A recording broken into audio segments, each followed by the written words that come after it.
పెద్దపల్లి రాజన్న రాసిన ప్రజాక్షరం తీసుకుందాం ఒకసారి. ఎన్నో ఏళ్ల నుండి అగ్రకులాల గుత్తాధిపత్యం రాజకీయాల్లో తిష్టవేసుకొని కూర్చుంది. బహుజనుల నోళ్లలో మట్టి కొట్టి పరిపాలన పగ్గాలు ఏళ్ల తరబడి వాళ్ళ చేతుల్లోనే ఉన్నాయి.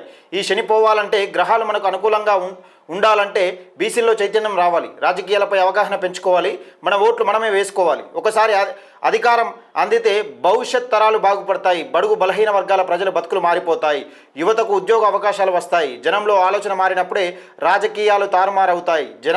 జనాభాలో సగానికి పైగా ఉన్న కులాలు ఇప్పటి వరకు అసెంబ్లీలో అడుగుపెట్టలేదంటే ఈ దౌర్భాగ్యానికి కారకులు అగ్రకుల నాయకులు కాదా? ఒక్కసారి బహుజన సమాజం మేధావి వర్గం ఇప్పటికైనా ఆలోచన చేయాలంటూ పెద్దపల్లి రాజన్న. నిజంగా ఈ అగ్రకులాల ఆధిపత్యం ఏదైనా పోవాలంటే 77 సంవత్సరాలుగా దాదాపుగా 77 సంవత్సరాలుగా బీసీ ముఖ్యమంత్రి కాలేదంటే బీసీలు ఎంత వెనుకబడి ఉన్నారో రాజకీయ పరంగానే ఒకసారి ఆలోచన చేసుకోవాలి.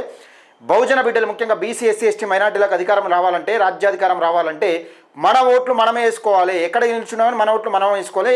ఈ అగ్రకులాల ఆధిపత్యం నీడలో ఎవరైతే అగ్రకులాల రాజకీయ బీఫామ్లు తీసుకొని వచ్చి నిలబడతారో వాళ్ళను మనోడైనా ఓడగొట్టాలి. ఇక సిద్ధంగా ఉండాలి.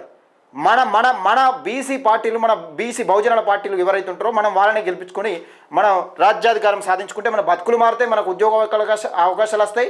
వడ్డించేటోడు మనోడైతే ఎక్కడున్నా ఒక ముక్క పడుతుంది అన్నట్టు మనకు మంచి అవకాశాలు వచ్చే అవకాశం ఉంటుంది. దాన్ని ఉద్దేశించి పెద్దపల్లి రాజన్న మంచి ప్రజాక్షరం.